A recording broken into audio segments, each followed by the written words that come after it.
Welcome to the Hollywood Persona podcast. Here are your hosts, Mitch and Ant.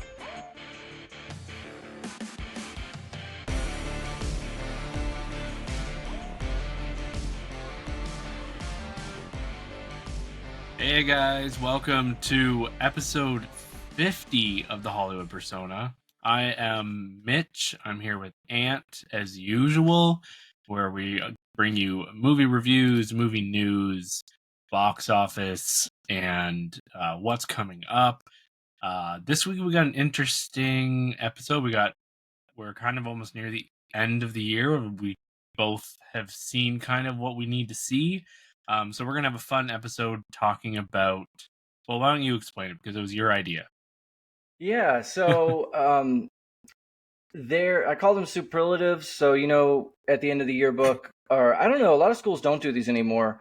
But you'd have best dressed, most likely to succeed, Right. all those kind of things. They Yeah. took them out because who knows why? Offensive, probably to Yeah, someone. it's too sensitive, hurt someone's feelings, Yeah. whatever. But and I can't credit this as my own idea. This is pulled from other podcasts, mainly the Slash Filmcast, also known as the Filmcast, and they took it from another podcast that Matt Singer is on or used to do.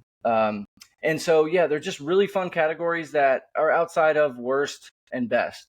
Because it just gives us an opportunity to talk about and mention other movies or aspects of movies that we wouldn't normally get to touch on because they're not in our best or worst list. So we have a bunch of little ones, and they'll be fun. What were you gonna say?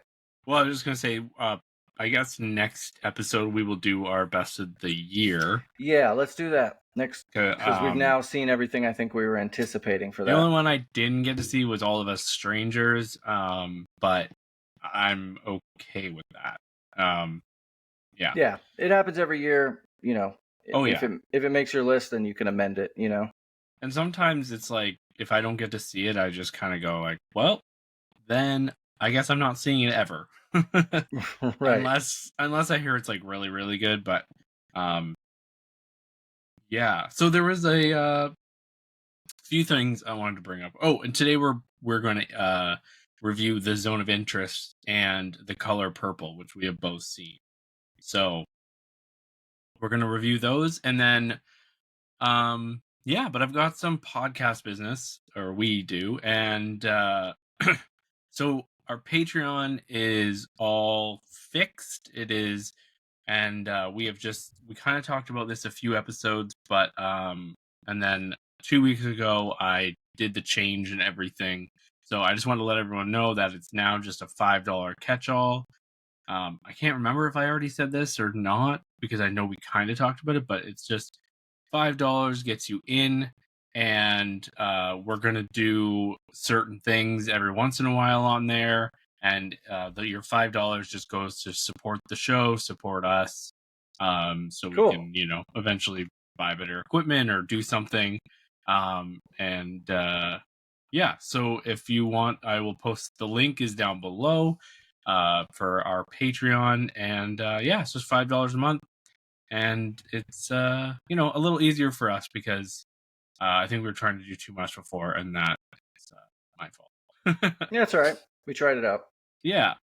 So we got our YouTube video about our review of Society of the Snow received a lot of comments, and I just wanted to touch on them, because we talked about that movie for a long time on that episode, and that was our episode where we reviewed American Fiction, Wonka, and it's from the 16th of January. And we got a lot of comments, so I just wanted to read them to you. Cool.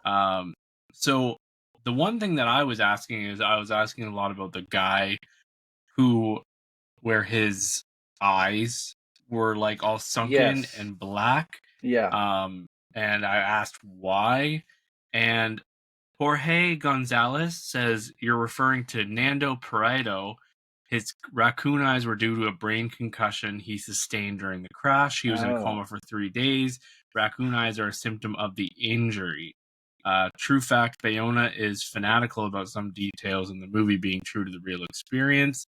And then he says, thank you for the review. This story is in our culture in a more global context, it's about resilience and adaptability of the human spirit. Sorry. Cool. Yeah, so I thought that was nice. And that makes sense. If you think about it, a lot of times you've seen friends or whatever, if they get punched in the nose, they'll get 2 black eyes, Yeah. So that makes sense. So cool. Thanks for clearing that up. Yeah, and then another person, Red Blood 911, he also gives he gave me a huge thing about Nando and what happened to his eyes. So if you go to the comments, it was really a really interesting read. And then he reminded me that and then a guy named Javix 2013 said there were cameos to some of the real survivors. Oh, wow. I didn't know that, but the most notable is that of Carlitos Paez, who is the person in the part prior to the rescue. He reads the list with the names of the survivors, and then he plays his father, who in real life actually read the names. So he actually had to read his own name in the scene. So wow. Okay. Cool. So so these people, it seems like who this is ingrained in their culture, like the guy said. So that's really interesting. Yeah. Cool. That's cool. Thanks for Anyways, following up. I still love that movie, and I really thank the people for joining in on the discussion over on YouTube. Obviously, I post all of our YouTube videos on YouTube, and yeah. So, movie news. Yeah. Why don't well, Oscar nominations were about a week ago now. Do you have any big thoughts? Obviously, the big conversation is the Margot Robbie was not nominated for Best Right. Actress, and Greta Gerwig was not nominated for Best Director, which a lot of people are upset about. And I'll just say some quick things. I know I was going to turn it over to you, but Greta and Margot are both technically nominated. Margot is nominated for Best Producer for the movie, and Greta is nominated for Best Screenplay. So they both did get a nomination in some way, and it does suck. I think it does suck. But I think it's also hard to say, well, that sucks. But you also remember, well, Ryan Gosling did get nominated. America Ferrera did get nominated. It got nominated for Best Picture and, Best Screenplay, Best Production Design. It got a lot still. And, but it's still, I get both sides of it. But sometimes it's good to look at the good sides, But, Yeah. yeah. Anything Yeah. surprising? I think it's a moot issue. I think it's Mhm. not. It's stupid. I think it's film Twitter going nuts and a few people making Yeah. a stink out of nothing. Like you said, they have been nominated. America Ferrera got nominated. Yeah. And that movie made the most of any movie last year. So there's that also. You don't have to also get all the awards and the most money at the box office. So Yeah. and yeah, they'll all be just fine. So yeah, I rolled my eyes at that. So I was not too many surprises, I guess. No. Not too many surprises. The 10 Best Picture were about what I expected. I'm glad to see Emma Stone be nominated for Poor Things. I've been thinking about that movie a lot more recently, Even and me so it's too. cool to see her there. Yeah. And then Sandra Lily Hüller. Sorry. Yeah, Lily Gladstone as well. That's a great nomination. First Native American actress to be nominated That's right. at the Yep. Oscars. So she's really just happy. She did say something about why did it take so long? And it's because over the years we've had every other type of person playing Native Americans than right. actual Native Americans. And Yep. it's something that you see throughout the last 150 years of movies or so that is why, and it's a sad story. Did I say 150 years of movie? How many? Anyways, You did, but whatever. whatever. The Oscars are almost at 100, so Yeah. we're close to that. Annette Bening for Naiad was an interesting pick for Best Actress. I think she is great in that. Mm-hmm. But I guess others could have filled that spot, but that's just fine. She did a really good job. Have you seen Naiad just yet? Yes, I loved it. Okay, that's right. I do find Jodie Foster for supporting. She didn't really do a lot. Yeah, that one in the movie. That one but is a little weird. Neither did Emily Blunt. I mean, I found in Oppenheimer, and they were both nominated. I feel like they were. I mean, Jodie Foster's doing more in Naiad than Emily Blunt in Oppenheimer. I think I need to see Oppenheimer again, but I just feel like Emily Blunt was kind of there. And although I think that category is already over, that's Divine Joy Randolph's, which is so great. I can't wait to see her win. Yeah. She was fun at the Golden Globes. So. Yes, she was. Yeah. So. And that's about it. That's all I got to say about the Oscars. I really want to see. I need to see some of the international ones. Those are the ones I haven't seen a lot of yet, or a couple of them. Yeah. Teacher's Lounge, Perfect Days, and Io Capitano. So I'm going to try and get see to those. Godzilla -1 nominated for visual effects. That's a cool late entry. Yeah. Yeah. And I think that's about it. Cool. Of course, and this is my pet peeve that's been bothering me for a long time, and I just need to talk about it quickly. Go for it. Diane Warren. Do you know who Diane Warren is? Yeah, she's a senator or House member. No, she's a songwriter. Oh, you're right. I'm thinking of Elizabeth Warren. Oh yeah. And she has been nominated now for 14 Oscars. Wow. Yeah. And she's been nominated for the last 8 years in a row because everybody loves Diane Warren. She's like a staple. Okay? So she's never won an Oscar. So she writes a song every year for whatever movie. Could be the shittiest little movie, and she gets nominated. No one's heard the song. No one's heard, she got nominated for a song she wrote for Flamin' Hot, that Cheetos documentary. Movie? Oh, wow, yeah. Because she wrote a song for that. That's and it's wild. And it's not going to win. Someone's going to perform it at the Oscars. No, everyone's going to be like, wow, never heard of this song. Where, Dua Lipa's song from Barbie was a smash hit. Yeah. And there's all these other songs. What about a song from Wonka, or one of the songs from Color Purple? It's so stupid. But anyways. Yeah, that's one of those legacy Oscar things that even though they made all the changes, still sticks around, And they gave her an honorary Oscar a few years ago, and she's still nope, I gotta win that Oscar.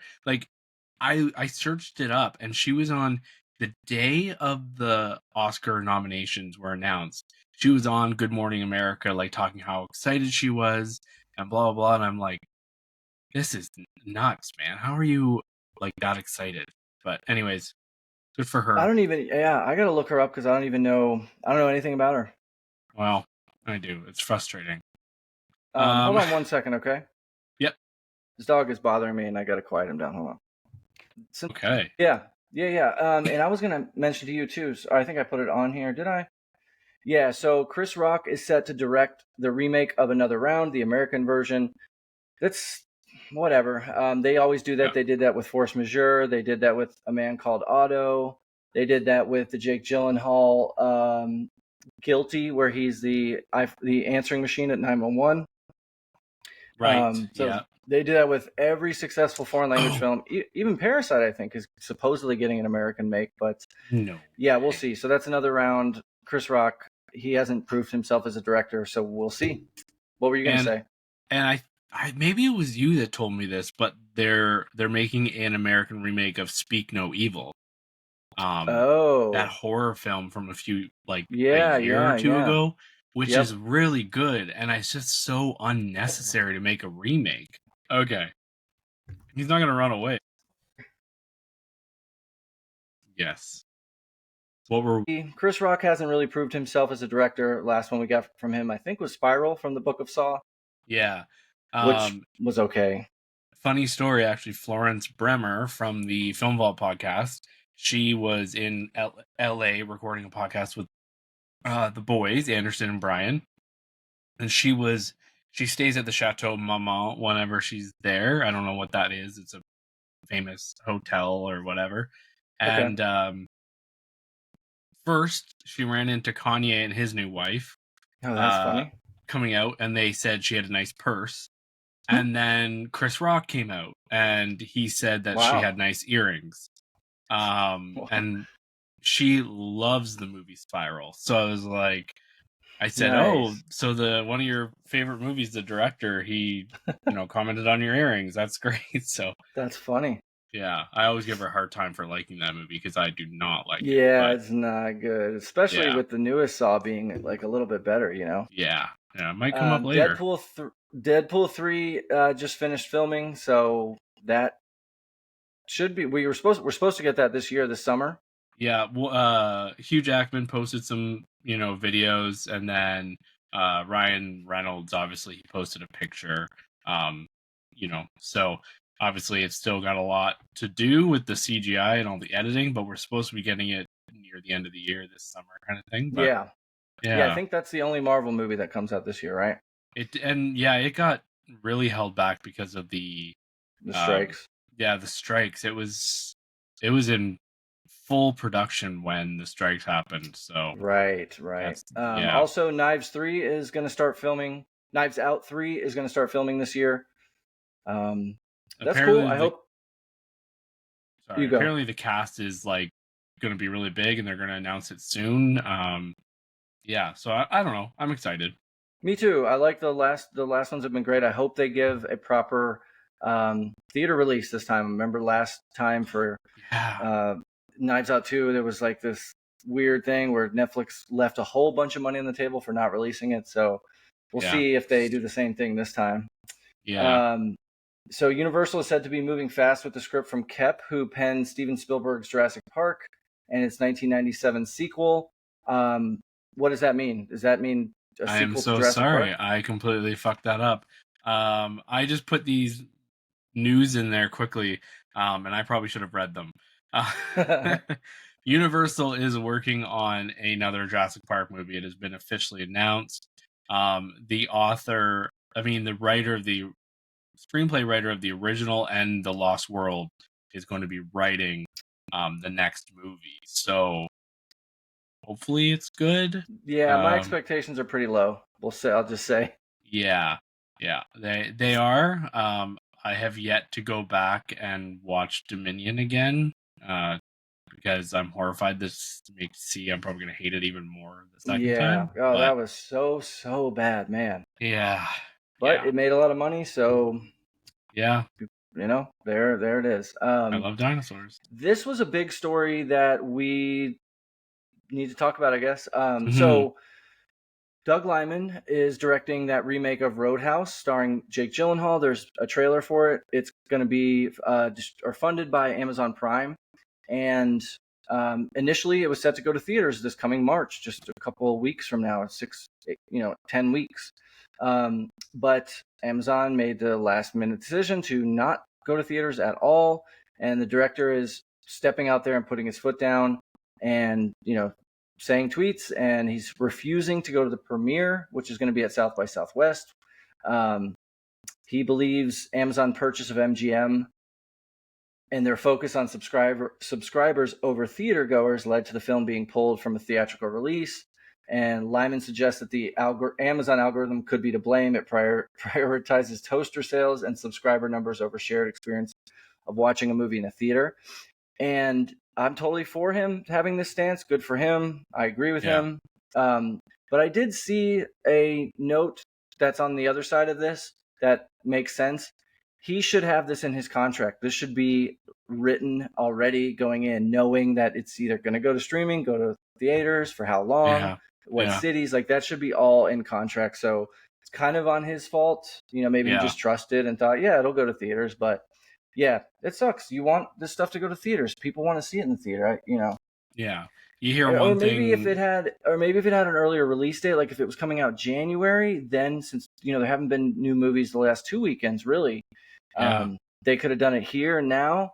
So maybe March is a little more crowded. So yeah, I don't know. It sucks. What do you think about it? It sucks because I was just reading, his statement a few days ago because I never really fully read it. You sent it to me. We were chatting about it. And in his statement, he's talking about how it is tracking really well with the people who've seen it. And from what it seems, it's a pretty good movie, and people are really excited about it. The people who've seen it have said it's really good. It's Yep. tracking well, and he thinks they're leaving a lot of money on the table, and they might be. Like I find lately, if a movie is good, even if at first like people are like, oh fuck, a Roadhouse remake, Right. and then I think if there's good word of mouth, like we've seen that with Anyone But You, that Sydney Sweeney movie, the Yep. romance. It's still it's at number 5, which we're going to talk about on the box office here. Like, I just think if a movie can find its audience, people are going back to theaters finally, and I don't know. I think it sucks that we're seeing this because I think streaming movies too get a bad name in a lot of places. Like, oh, it's just a Netflix Definitely. movie. It's a Netflix movie. Who cares? Definitely. Oh, Yep. it's a Prime movie, or I'll watch it whenever, or they get forgotten. I And mean, it'll still go to Prime. It'll still go to Prime. exactly. So, And then when it goes to Prime, then people who didn't go to the theater can see it. It's like, exactly. anyways, but Yeah. so it's a little frustrating, but I didn't think about the contract part. I mean, I'm sure he was told, he was told at some point that it's going to Yeah. go to theaters, but it was never in a contract. So eventually they were just like, let's not, and then he got pissed off. So Yep. yeah, All right. So that wraps up news. I'm going to jump into box office real quick, and then we'll get to our reviews. yes. So slow week in January at the box office. No big releases again for the second week in a row. So Mean Girls took the number 1 spot again with another almost 7 million, which gives its domestic gross so far 60, which is pretty damn good. There's a perfect example. That movie was planned to go to streaming. They made a last minute decision to put it in theaters. There's 60 million domestic that they wouldn't have had.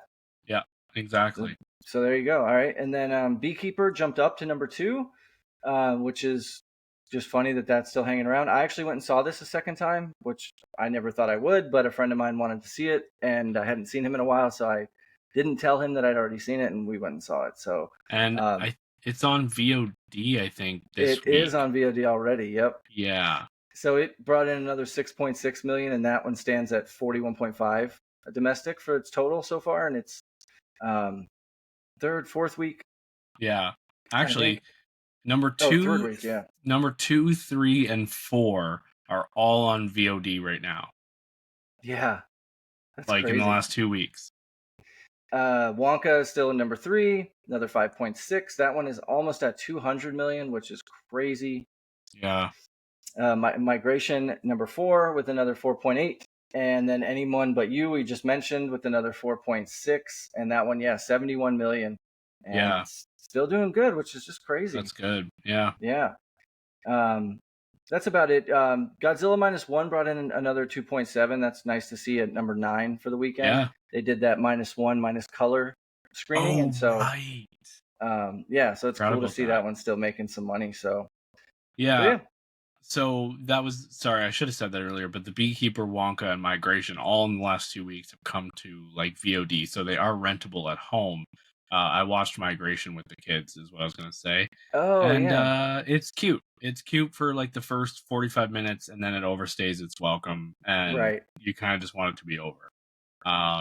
Yeah, but that's about it.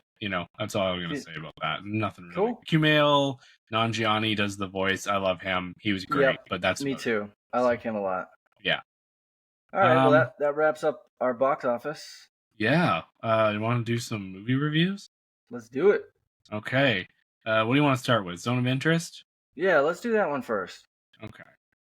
you want me to set it up or do you want to? Yeah, you set it up. Okay. So, Zone of Interest, I'm sure you guys have heard of this. It's a 2023 movie directed by Jonathan Glazer, who is very famous for his movie Under the Skin, which we've talked about on this show because I went and saw it somewhat recently last year. Right. And I love that it movie. has the only recognizable name that I knew is Sandra Hüller. She was in Anatomy of a Fall, nominated for that movie. The others are some other German actors that I don't recognize, nor will I attempt to try their name, unless you want to, Mitch. No, I mean, I felt like I recognized the odd person, but I could be wrong. And I think there was one of the housekeepers that looked familiar, but so the movie's set in 1943, 44, and it's the house of a commandant of Auschwitz. So he's a high-ranking official for the Auschwitz internment camp. Him and his wife and his kids are trying to build a life in this nice family house that is like right up against the wall of Auschwitz. So the kind of idea of this story is you're living in a house outside of it. So you don't ever see any of the atrocities, but you hear things, things are alluded to, people talk about things, but this family tries to make a normal life even though they're next to one of the worst things in history. Yeah. So it was an interesting choice to make it that way. What were you going to say? I was going to say, think of it as like if you lived right near a construction zone. Like if you were like your house was right next to another house being built. Like you can't, you're hearing the noises night and day, blah, blah, blah, right? Or God, I was going to say... You're seeing the trucks come, you're seeing the trains come. Exactly, yeah. So I was going to say a zoo, but that, to me, that making that comparison seems awful. So I take that back. I take that back. So as far as my thoughts on the movie, I liked this movie. I thought it was very well made and it looked really beautiful. The shots of the home, the clothing, for the time felt very accurate. Of course, I don't know for sure. And I also really thought the ending was very clever. We won't necessarily spoil it here, but there's a nice transition that they do kind of at the end. Yeah. That was really clever and cool choice. Cool choice. The set design was great. It really felt, especially early on, the opening scene is the family near a river just kind of enjoying themselves. The greens of the grass and trees that they were all surrounded in, and I didn't even see this in Dolby, was just so vibrant and bright and just these beautiful, beautiful deep greens. And green is my favorite color, so maybe that helps. Same. But so it's a little bit of a tough watch because you know what it is. Yeah. But I would say things like Son of Saul or The Schindler's List are way tougher, because you don't really see, like I said, you don't technically see anything. Yeah. So this is good. I can't see myself watching this again, unfortunately. No. And when you talk about year-end movies, this is one I think that everyone has seen, or critics will see, they'll praise it, and then it'll kind of get forgotten, unfortunately. Yeah. That's not really the fault of anybody, just the subject matter and what it is. Because if you take Auschwitz out, then it's just a story of a family trying to get by and jobs changing, they have to move. So yeah, I do like this movie, but it's not that rewatchable. And there's one thing that I want to mention that I want to get your take on. Mm-hmm. There's a choice to shoot a couple of scenes with what looks like a night vision or heat sensitive camera. Yeah, I didn't like that. Yeah, it really took me out of the movie. And I don't know why he chose that, because there's ways to shoot stuff at night, Yeah. So I'm not sure what the point of using that camera for those scenes was. I guess we can say what the scene is. So someone is going around to where the slaves of the concentration camp are, and putting in fruit and food and hiding food in places where they know the slaves will be able to get to it the next day. Which is really nice gesture. But for some reason, all that's filmed in monochrome, night vision camera. So it was just really weird. It took me out of the movie. I'm like, what? It was a really odd thing. And the first time that character's doing it, I didn't really understand what was going on. I was staring at this, and I thought because I thought it was a dream. I thought, is this a dream Yeah, sequence? me too. And then the second time she's doing it, I was like, oh, okay. Yep. And then they kind of say something about it later, so you know it's not a dream sequence. But Right. Yeah, but what do you think of the excuse movie me. overall? I have to disagree with you a little bit. You say this is a movie that you don't think it's going to be talked about in a few years. Yeah. I think this is the closest thing to Schindler's List we're ever going to get again. It's not as good as Schindler's List, obviously, I think, but I think it's going to be now forever in the same conversation as Shoah and Schindler's List and these movies. And I think Okay. it's a movie that if it like came out 30 years ago, 40 years ago, it'd be like instant classic. People would be like, this is horrifying. This is like I think it's kind of like out of its time. Like, Yeah. because I could see people like in 20 years teachers saying, or talking Good about point. this film the same way that teachers talked about Schindler's List and stuff like that with us.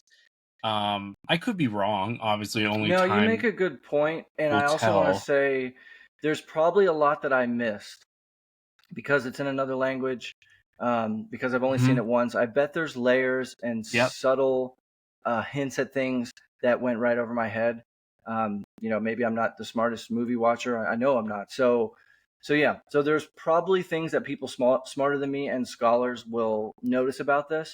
Yep. But yeah, it's just as for my own entertainment. It's hard to use that word talking about a movie like this. I know.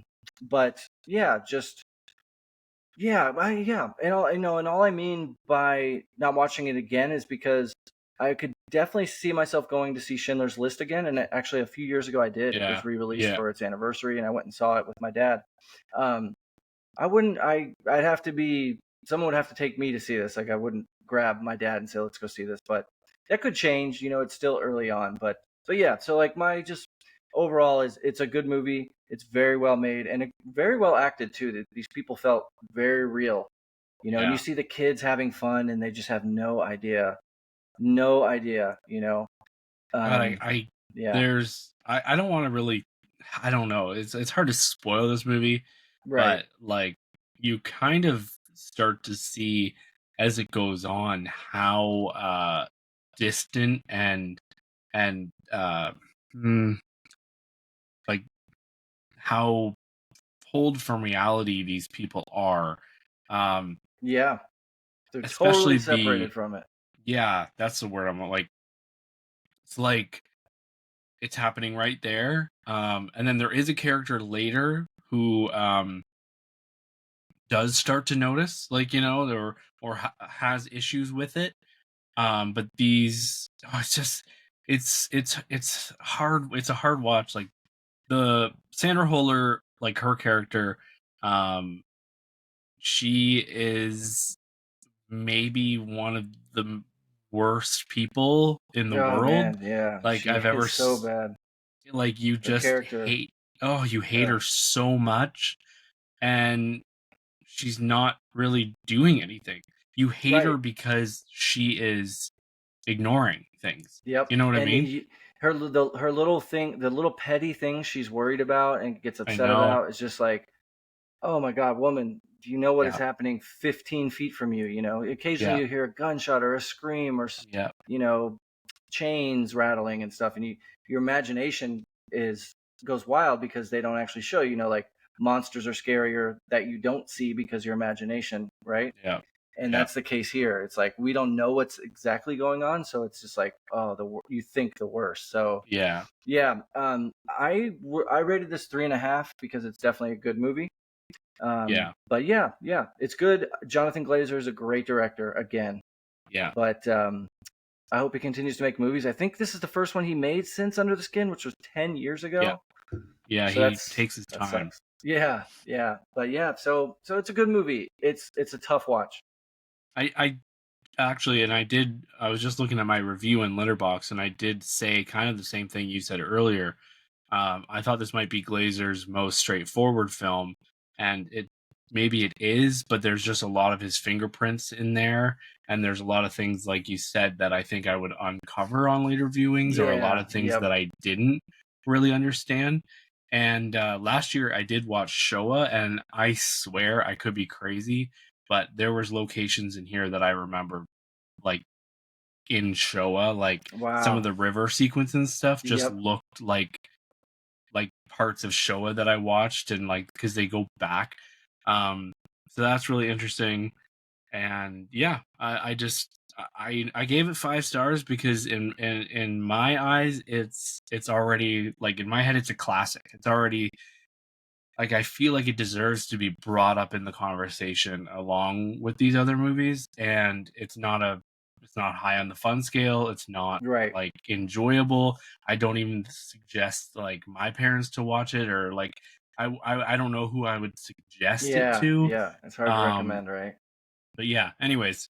So did you ever see Son of Saul? Does that sound familiar? No, but I mean, it sounds familiar, but why? It was nominated for Best Foreign Language Film 2017, and it's really good, really cool. It's basically the camera is mounted on the shoulders of this man who is in Auschwitz, or one of the concentration camps, and the whole movie is on his shoulders. So all you see is in his point of view, and it's just similar topic, very harrowing, very, very, very good. I just looked it up. It looks look, listeners, if you haven't heard of it, look it up. Son of Saul. It's really good and intense. 2015. Thank you. Yeah, so, and you can rent it across multiple platforms. I'm gonna watch that. Yeah. Yeah, I know you like war and war movies, and that stuff. Yeah. So I think you'd find it interesting. If I remember, it's not that long. Do you have the runtime? An hour and 40. I mean, okay. Yeah, Son of Saul. Sorry. I'm interested because I hadn't heard of this one, but yeah, it's not really streaming anywhere. You gotta rent it. It's wild. And so that movie is kind of the opposite of this.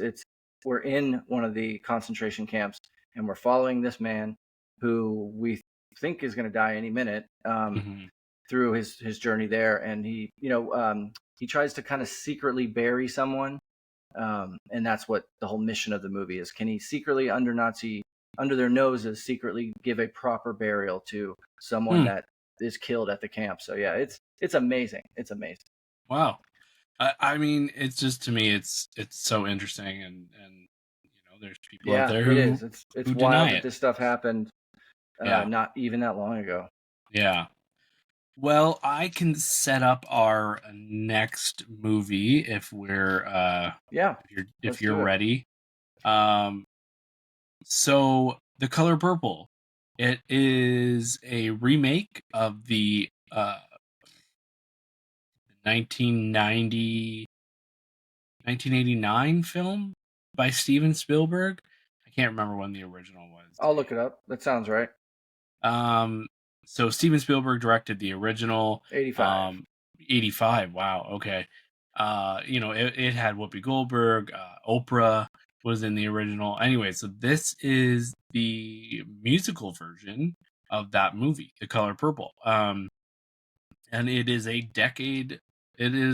decade-long story about these two sisters, obviously played by Haley. When they're young, they're played by Haley Bailey. Yeah, Halle Bailey. Yeah, and another girl, and it shows them when Brooks, I think? No, sorry, keep going. Yeah, that's later. So yeah, it shows them like when they're younger and stuff, and what happens. They get split apart essentially, and the one sister goes off to Africa, and the other sister is stuck in a horrible marriage where he is physically and mentally abusive. Yeah, and she just takes it and hates her life, and raises these kids that aren't hers. Like they were his from another marriage. She's very unhappy, but she doesn't know anything else. This is just her life from when she was 12 or 13 or something until she was and then things start to happen in her life that start to open her eyes and have her start dreaming for more. Yep. Well, as such as one of her stepsons, or I guess what you would call her. Yeah. Yeah. He marries a woman named Sophia, who comes into her life, and she's played amazingly by Danielle Brooks. Yes. And then Shug Avery comes into the story. She is played by Taraji P. Henson. Yeah. And so once those two women kind of come into the story, they kind of influence our main character, Celie, her life. She's played by Fantasia Barrino. Yep. And then Coleman Domingo's also in this, Corey Hawkins, Sierra, David Allen Greer, and Halle Bailey, I know, it's who so you hard. would know from The Little Mermaid. The Little Mermaid that last year. So she did a lot of singing last year, that Halle Berry. And so what'd you think about this one? So I haven't seen the original. Don't really want to after hearing about it. It sounds like a tough watch. Speaking of, my favorite things about this movie were the cinematography and Taraji P. Henson. I think she totally steals this movie. When she comes into it as like a traveling singer. She's like a musician that goes town to town, and she's lives the way she wants to live. Yeah, she's thought of like by the others to be a little slutty, or like what you would want to call it. She's like, I can't remember what I can't remember the word they called her in the movie, but me neither. Yeah, something the like men love her. The girls pretty much hate her. So yeah, yep. So I liked this movie quite a bit. A lot of the music I ended up enjoying a good bit. This is another one of the movies they kind of hid it being a musical in the trailers. Yeah. Along in the same lines of Wonka and Mean Girls. But I did like this movie a lot. Back to the cinematography, it's shot in Georgia, and I live in the state of Georgia, so it was cool to see a lot of those Spanish moss trees where all that stuff hangs down from the tree. And man, the story is just sad and tragic. It's just so hard to watch people be treated like this and live this way, be treated this way by their own. Coleman Domingo is just a raging asshole in this movie. He plays Mister, and he's a scumbag. He's just a total scumbag. Yeah. And yeah, he's easy to hate. I liked seeing David Allen Greer. He has a small part as a pastor of the church. I haven't seen him in anything in a while. He's a very funny actor. But yeah, so yeah, overall I liked it a lot. I thought it was very well shot, and it was directed by Blitz Bawalu. Oh, who is someone I haven't seen before. He's made something called The Black is King and a couple other movies that I'm not familiar with, but this was produced by Steven Spielberg again, right? Yeah, Black is King is the Beyonce film. That's right. I knew it sounded familiar. Yeah. So he directed that with her, essentially. So that's cool. Okay. Yeah. And then also Danielle Brooks, she did an incredible job. She plays Sophia, like you said. She's nominated for Best Supporting, I think. Yeah. Yeah. As we were talking about nominations. So yeah, it's really good. This is one that's hard to recommend to a lot of people as well, maybe just because of its subject matter. But I probably would see this again. If it's on TV, like I'll stop on it and let it play. Mm-hmm. So yeah, I liked it. Overall, I liked it. I liked the cinematography probably the best. And Taraji P. Henson was just so much fun. She's taking a bath and saying, "Get me my drink," and she's like flirting with and almost making out with the girls and the boys. She's very fluid. And it was a lot of fun with her. And she kind of injects a little bit of hope into this dreary world. She comes in when what's the main character's name? Celie. So you think Celie's at her worst, and here comes Taraji P. Henson, and Seeley, it kind of opens her eyes to like, well, maybe there is more to this world, and maybe I don't have to sit here and rot forever, you know? Yeah. Like when they're walking through the woods and she's talking about the color of the flowers, and that's when they talk about the color purple of the flower there. Yeah. So yeah, I liked it. I gave this 3.5 stars, I think, and I'm glad it's getting some Oscar attention. What about you? Yeah, I would have liked to seen Taraji and Barrino up for awards. I think they both did great jobs as well. Even Domingo, he could have, Yeah. in another world, but I'm glad. Well, he's up anyways for Rustin, so that's Right. great. I really love this movie. I really like the songs. Got me emotional. Definitely had a couple parts. Yeah. Yep. I'm so sorry. Definitely got me emotional on a couple parts, and it was interesting. I don't know how this happened, but I ended up seeing it with I think I was the only white person. I think there was 20 something of us in the theater, and Me too. I sat in the second last row.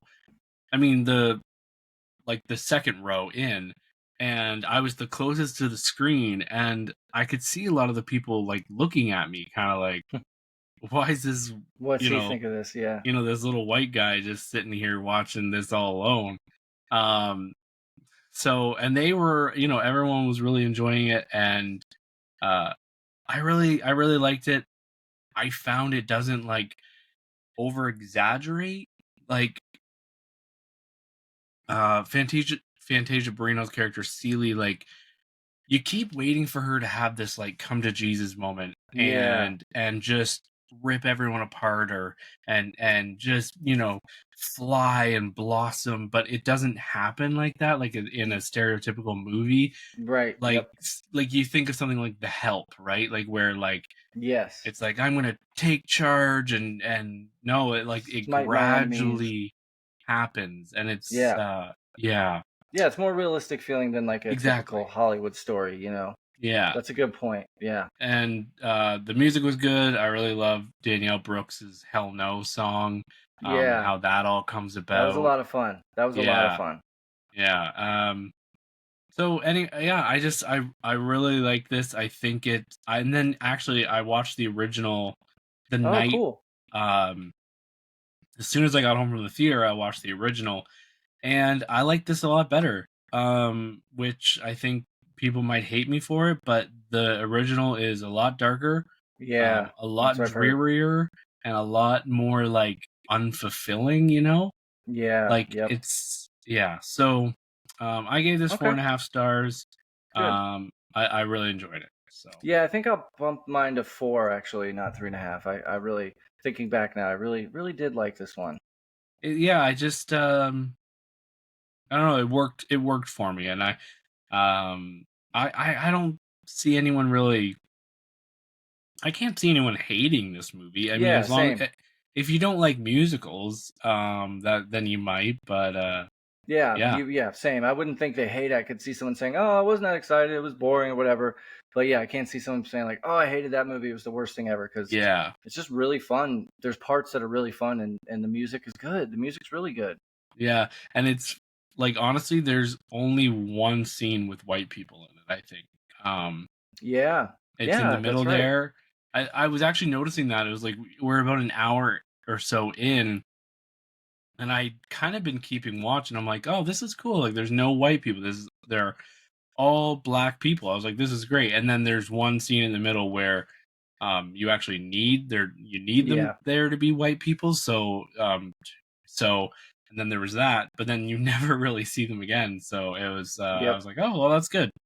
Yeah, that's cool to see, right? There's plenty of movies with all white people and forever and ever. So it's cool to see movies that are made by other people with different perspectives.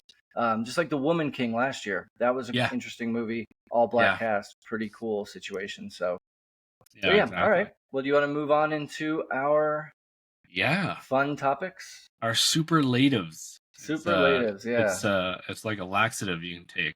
I'm wondering how you're gonna title the episode. Yeah, I know. I kind of hate you for calling it this, because you're you kept saying superlatives all week, and I'm like, well, I'm smart enough to know that word, but I don't know how I'm going to put that in. But I couldn't think of anything. I guess you could put like most interesting picks or off the wall, like 2023 I was movies and recap, or I don't know.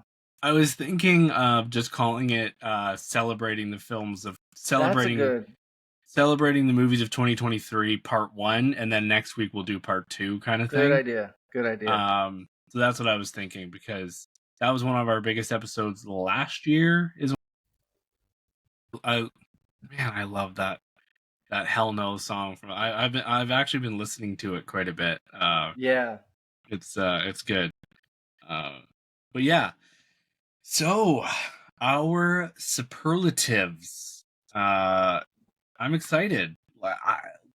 Bleh. Me too. Me too. Like I said, so just to set the table for anyone else listening, these are just interesting little tidbits about movies we saw last year. We can go back and forth. And like I said, I didn't make one for everything we listed, but yeah. So let me just put one. Let me put the last one at the bottom that we talked about at the beginning. Best non-movie media. Yes. Do you want me to And start with that? Yeah, we could do that.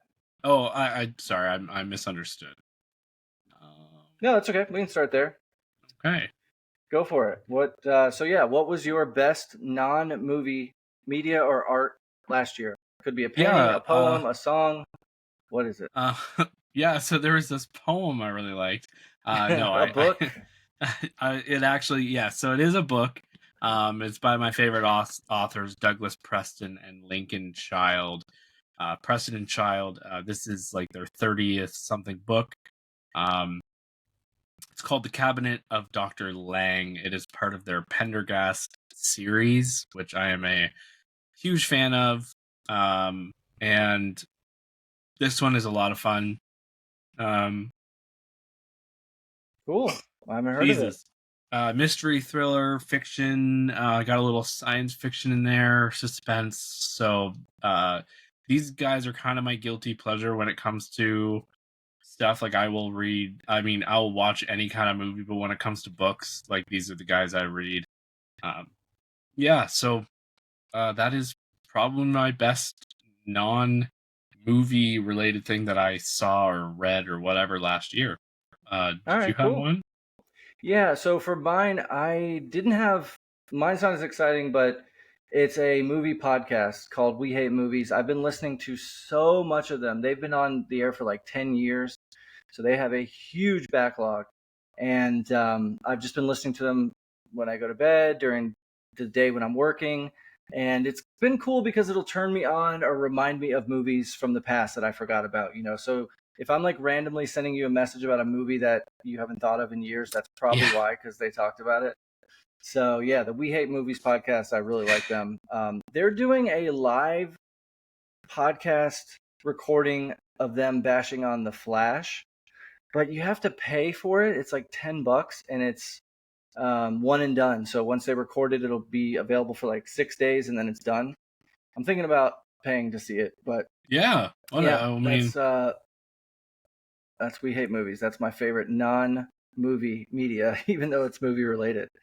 I would say I just kind of want to throw a podcast out there too.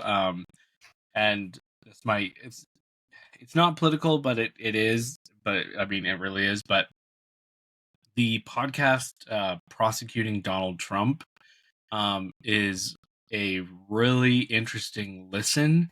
And I know it sounds political, like it's like we hate Trump, but it's not. It is helping me understand what is going on, because it is two famous lawyers, like huge lawyers in the United States, who have gotten together to do this podcast. They have a weekly episode. I'm understanding, why this is happening and why that's happening.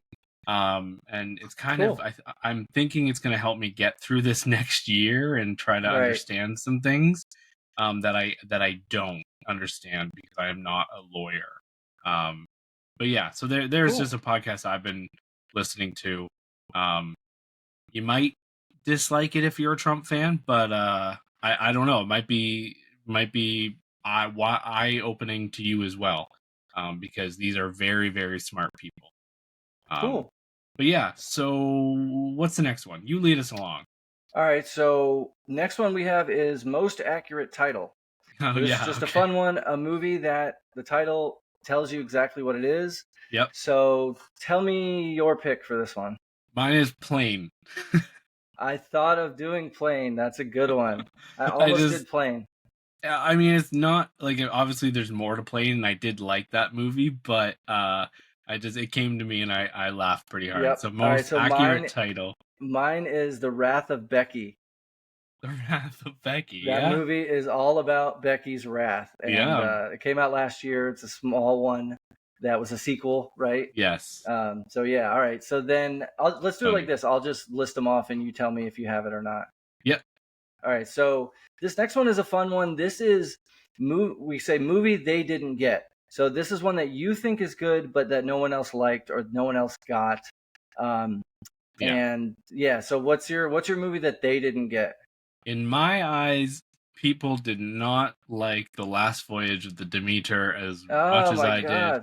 I really love this movie. I think it's an above average horror movie. I thought it was great. So I don't understand. Yeah. I don't understand anyone's hang up over that movie. That's a good pick. Yeah. And we texted back and forth about that not that long ago because I'm like, can you believe this came out last year? Yeah, actually, I think that's probably why which alludes to another category I think we have. All right, so my movie that they didn't get, this is maybe a little controversial, but I say The Creator. And I only say The Creator because it wasn't more widely seen. It was awesome. It was new, not based on a book or an IP or anything else, and not enough people saw it. It didn't do that well at the box office. So mine is The Creator. So if you haven't seen it, check it out. Yeah, I think it's got like 60 something on Rotten Tomatoes, and that's just way too low. Because that's the other thing. Like the reviews weren't that high. It should be more near 80, right? Oh Jesus, I think so. That scared the crap out of me. Stupid ass dog, man. Oh, I love this dog. It's driving me nuts. All right, so then are you gonna say something? No, what?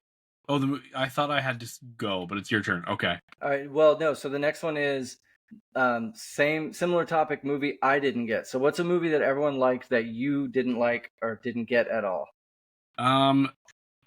Shit. This movie came out this year, right? Skinamarink? Yeah, that's a good pick. Okay, so that's my movie that I didn't get. That, I mean, I think a lot of people didn't get it, but there's also a lot of people in. No, there are people that love it. Yes. Yeah, there's people in our circle of movie lovers who were like head over heels for this, but perfect. Yep. I didn't fucking get it. I didn't see it because I didn't think I'd like it once I heard what it was about. Yeah. So, but that probably would have been mine if I had seen it. So for me, the movie that I didn't get, that other people have, not necessarily us, but critics love this movie, Showing Up, the Michelle Williams movie, which was on my worst of list. Yeah, man, it's just so pretentious and annoying, and the characters are just awful in it, just awful. So yeah, Showing Up by Michelle Williams. I did not get it at all. There was actually a conversation about that recently. Oh yeah? Yeah, in one of the groups I'm in, they were talking about it, and I told them that you didn't like it. Yeah. Did anyone say what they liked about it? Well, one person said they were going to watch it. Another person said they liked it. I can't remember what, but I brought you up recently about that and said how you had it on your worst of the year. I just hated it, but man. Yeah. All right, so next one is biggest surprise. This could be anything. What was the biggest surprise for you? Maybe a movie that you liked that you didn't think you were going to like. So the biggest surprise for me, I think, were I have two movies, smaller movies that just wowed me. One was The Passenger, that just wowed me, and Brooklyn 45 is a little horror movie that was on Shudder, and it just really wowed. Like both of these were just like huge, shocking. Did not see them coming. Cool. But yeah, so those The Passenger and Brooklyn 45. 45. All right. For me, it was Flora and Son. You remember that movie? Yeah, you really liked that one. I love Flora and Son, and I wasn't expecting to at all. Same guy that made Sing Street. yeah, just a really good and fun movie Yeah. that shocked me. I was like, wow, this is so good. So yeah, Yeah. that was my biggest surprise. All right, what was your biggest disappointment? What was something you might have been looking for, but it disappointed you? Yes, I have two here for that. And you can Okay. probably guess one of them. And it's Napoleon. And then, Oh, yeah. And then good the other call. one is Beau is Afraid. Uh, Oh, yeah. yeah, it wasn't for me the way it was for everyone else. But yeah, Okay. yeah. Yeah, the more I think about Beau is Afraid, the more I remember it as liking it more than I initially reviewed it. The scene in the woods where it goes to an animated movie, they could have cut that whole piece out. I Um, just he's one of my favorite directors, and just right. you know what I mean. It's just my expectations were so high, and I yeah, just disappointing. All right. So for me, the biggest disappointment was the movie Foe. Do you remember the movie Foe? Mm-hmm. We were all looking forward to it. Saoirse Yeah, Ronan yeah. and Saoirse Ronan, Paul Mescal. Was going to the one of the festivals, and oh, it just was not good. It just didn't work at all. It's such a shame. It really yeah, disappointed me. yeah. The next one is just a fun category that I put together, and I think you said you have one. So Mhm. I called it maybe the actor that had the best year. Yep. So Penelope Cruz was in Ferrari, and she was also in La Petite Molière, or she was in this other He movie. was? Yes, I saw it at the beginning of the year. Oh. Um, Look her up. I remember when I was talking to you. I remember talking to you when I was seeing it. I was still in Chicago at the time. Oh, Vicky Cristina Barcelona. No, not Kidding. even I'm that one. kidding. Yeah, Oh, I'm like, wait, that was Penelope. She was so good in Ferrari. she was. Why can't I Um, find? so she was. So yeah, so she had that. Then the guy from Cocaine Bear, who's also solo, Aaron Arnright, or Oh, yeah, Alden Alden Ehrenreich. Ehrenreich. So he was in Yes. Cocaine Bear, and we just saw him in. Oh, I should have written these down. Sorry, guys. You did. I thought you. Yeah, you So did on the. he was in Oppenheimer, Cocaine Bear, and Fair Play all last year. Pretty damn Yeah. good run. And then Sandra Hüller, who we talked about, she was in Anatomy of a Fall, excellent, and then she was in The Zone of Interest. So Yeah. that's my who had the best year because they were good in multiple movies. Yeah. So what about you? Did you have any?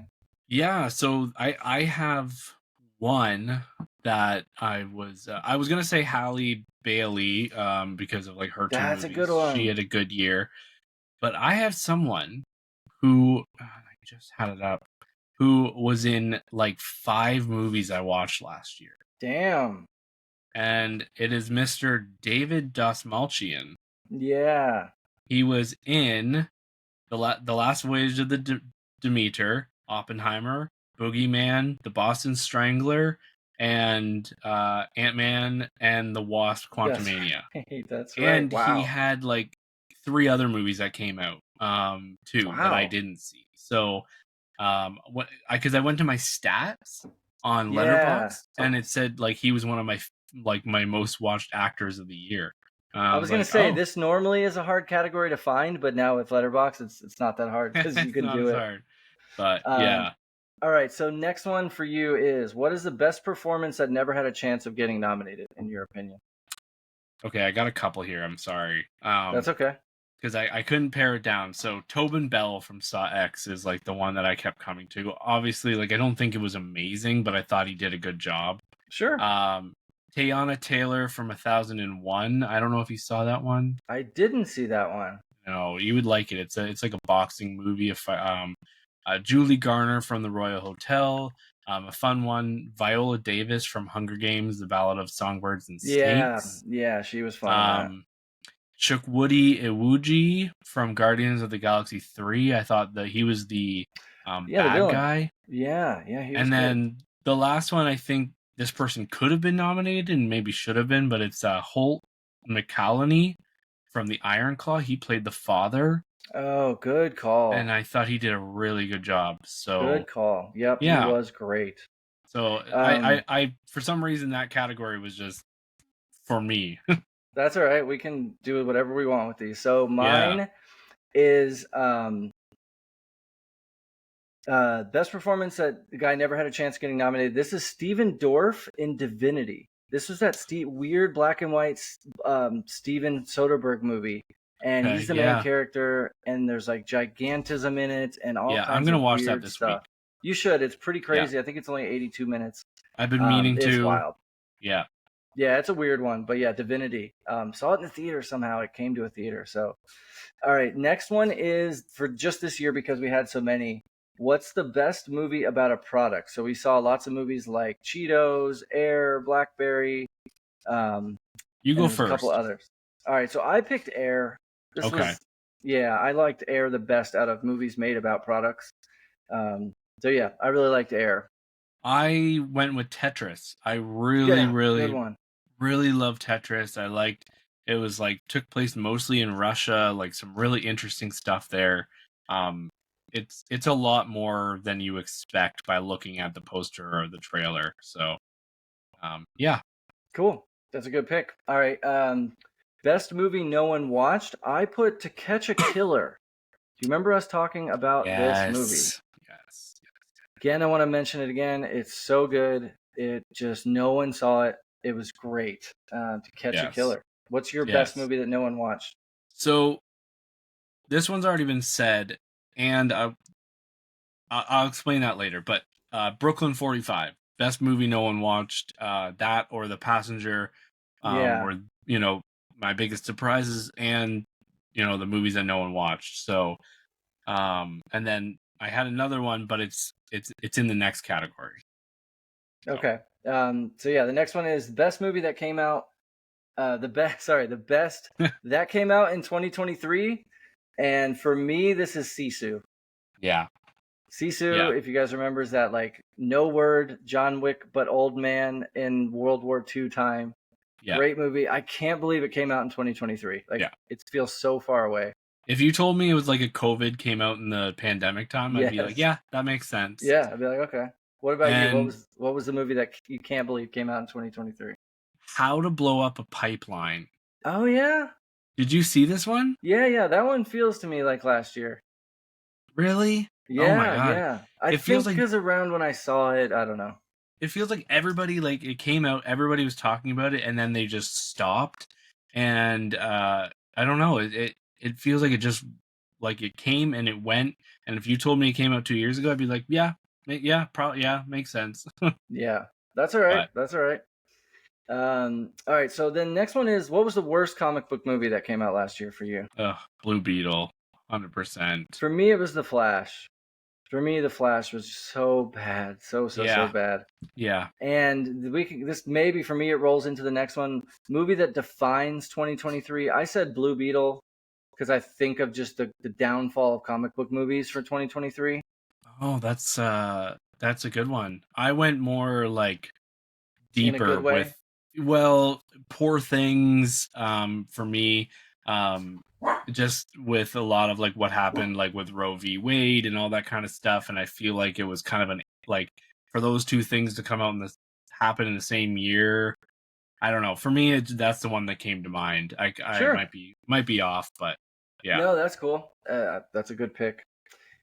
Next one is, so I don't have one for the next. The next one I have is best young actor or actress. So do you have anything before that? I have guess our favorite movies of 2024. Sorry, I missed that one totally. And so for me, I put a couple for me that I thought might be some of my favorites. I don't know if I want to give this up for before our best of. What do you mean? Like, I don't want to tell you. Oh, you said 2024. Yeah. Didn't you? Okay, sorry. So like this is kind of guessing what we might like. Yeah. No, this is a good one. Okay. So I have 5. I did Civil War, which I'm. Is that what it's called? Civil War. Yeah. Yep. Which I'm really excited for. Alex I love Garland. That director. Yeah, Alex Garland. Alien Romulus. I'm a huge Alien fan, as everyone knows. So I'm excited for that. Furiosa. Not Nosferatu. That's the next Robert Eggers movie, and Mickey 17, which is the next Bong Bong Joon-ho Joon-ho. movie. So So for those are. me, I would be right along with you. I would say those exact movies, except for Nosferatu, but I would put Dune 2 right at the top of the list. That's what I am expecting to be my favorite. We'll see. It's just it's coming out so soon. I guess I've seen so many trailers for so Yeah. long that I guess I kind of just expect it to be in my top, but yeah, Yep. it should be on there. All right, and then do you have a favorite character? I didn't have one. Yeah, actually, my two favorite characters were Sophia from The Color Purple, that's played by Danielle Brooks, and Nice. Mary Lamb from The Holdovers, played by Davine Joy Randolph. Oh, that's a good one. And I realized I went with two heavier set black women, but I guess that's just who speaks to me. Coincidence. Yep. Yeah. All But right. yeah, Yeah, I didn't have one. Divine Joy Randolph's a good pick there. I should have done that one. She Yeah. was a great character. great character. Yeah. Best young actor. Maybe I'll mention. I really thought, although I didn't like this movie, Fast X, I really thought Jason Momoa's character was funny in that movie. Yeah. So I'll mention him there.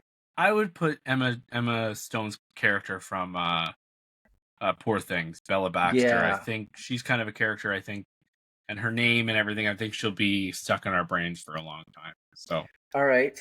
Best young actor or actress. I picked the kid from Anatomy of a Fall. I thought he was so good and under. Shocking. I cannot believe we do not have crossover on this one. Oh, what? The girl from The Creator. You loved her. Oh, yeah. That's who I picked. She was played by Madeline Una Voles. She was good, yeah. And so that's who I picked. I thought she was, but I did actually go between her and the kid from Anatomy of a Fall, because he has just a few minutes, but his scenes are just awesome and powerful. He has to portray some really rough stuff on his face, and he's playing. Well, he is blind, but yeah. Anyways. Oh yeah, that's right. Okay, this one's fun. Best horror movie performance. What was your pick here?